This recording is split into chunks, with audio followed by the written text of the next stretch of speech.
This video was filmed in a studio using props. Your actual experience may vary. The TH001 series is completely universal. Its 120-inch length can be adjusted to fit just about any tire. So I've begun my installation by lying the strap flat across in front of the tire.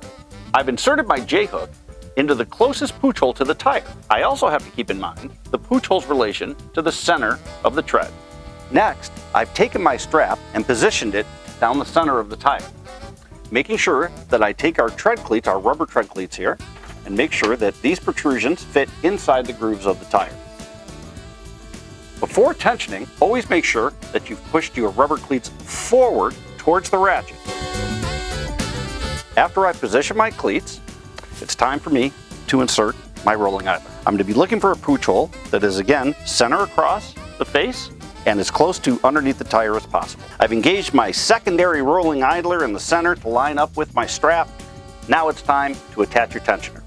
Now the only thing I want to bring to your attention when attaching a tensioner is you need to make sure that you put it in a place that has enough clearance to allow it to be released. So I'll extend the ratchet completely open.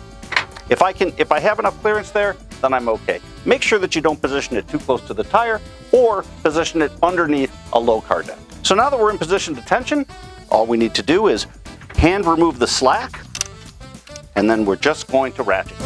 All you need to do is a simple arm strength. Don't over tension it. That's all the tension this will need to get to a safe destination. Lastly, store your ratchet handle by pressing down on the double lock and store your excess webbing, and you're ready for travel. Removing the TH001 is, well, I'm not going to say tricky, but I am going to say you need to be cautious. The reason is a lot of tension has been built up in this strap during transport. The actual procedure goes like this. You need to engage the locking mechanism and lift the device to 180 degrees. Stop right before you get there and pop. Now that the mechanism is released, you can easily release the rest of your strap and go about your day.